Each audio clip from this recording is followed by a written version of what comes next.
We have a visitor with us this morning. One of our seminarians from next door, St. Joseph Seminary, An Vu, is here with us. And he will be talking with us today about the second collection that will be taken up for St. Joseph Seminary next Sunday. And since he is not a deacon yet, he cannot preach the gospel, but he can give reflections. So we'll allow him to speak after communion and share the reflections he wishes to share with us about the seminary. And so to make time for him, I'll keep my comments today brief, or at least brief from my standards.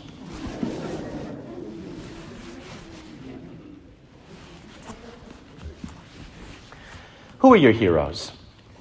When you think of people that you look up to, who comes to mind?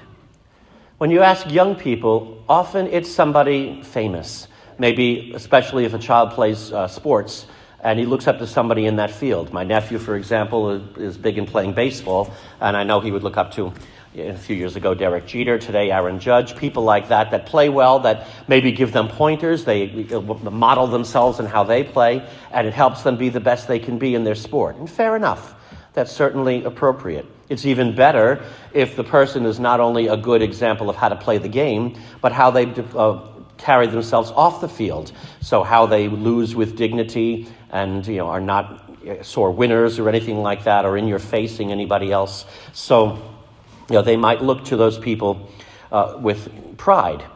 And of course, many people around here will do that. You see that with young people in any of their sports. Maybe not as much the Mets as the Yankees, because they don't have as much to offer.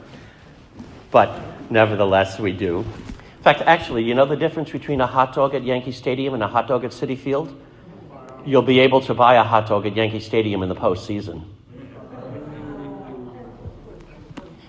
Be that as it may, getting back to the homily, we look up to these people, but you know what?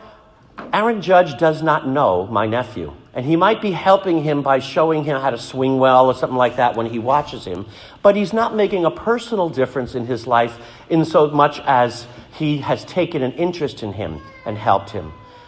And when we look at the people that really change our lives for the better, we discover that they're more the people who make a personal difference, the people who know us and who love us, not just because they can do great things well, but because they care about us and they want us to be the best people we can be.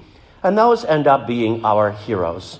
And often, if we look at it honestly, those are our true heroes. And often those people are unsung heroes. We often don't even notice that they are our heroes, and they're not the first people we think of. In many situations, that person would probably be somebody's parent, a mother or father, make so many sacrifices for their children, and you don't do it just so that your kids make you look good. Hopefully not. No, you do it out of love for them, because you want your child to be the best that he or she can be, and you will sacrifice anything. And it's not about you. It's not anybody patting you on the back telling you what a wonderful mother or father you are. You do it because you love your children and you want them to be the best they can be. Those are the true heroes in our lives. And that's what the Lord was challenging the apostles to be today. When you look at the gospel reading, here they are coming home, and Jesus obviously is not talking with them. Maybe he's a little bit distant, from a distance from them when they're walking home, and they get to the house and he says, "Hey, what were you guys arguing about on the way home?" And they didn't come right out and say what it was. They were silent, because they knew right away that the minute Jesus asked them the question, they knew they were wrong. They were arguing about which of them was the most important. How silly.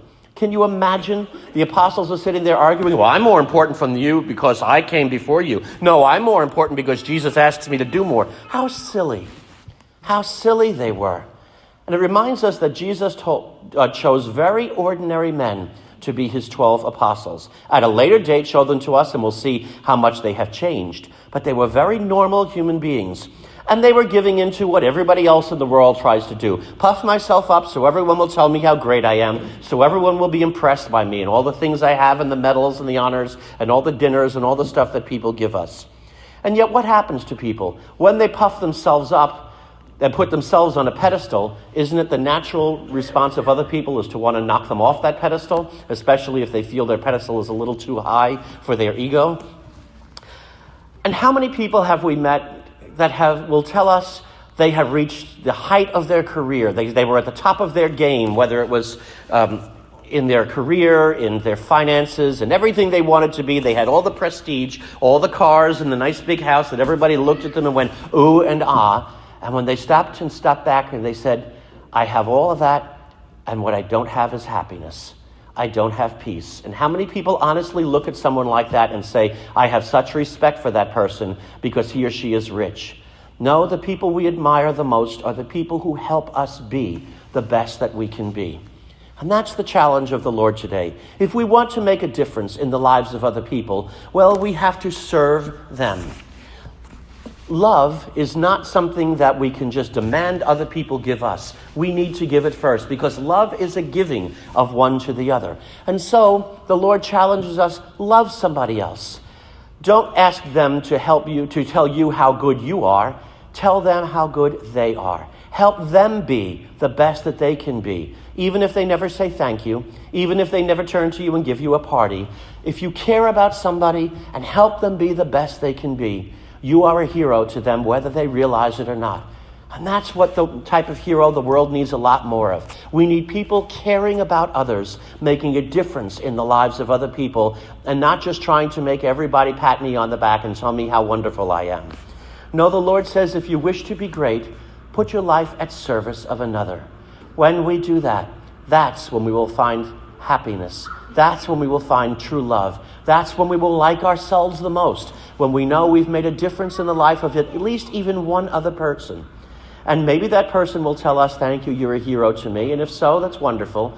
But if they don't, and they never even say thank you, as so often happens with parents, remember that the Lord sees everything we do. And even if other people don't, he will look at us and say, well done, you are a hero to me.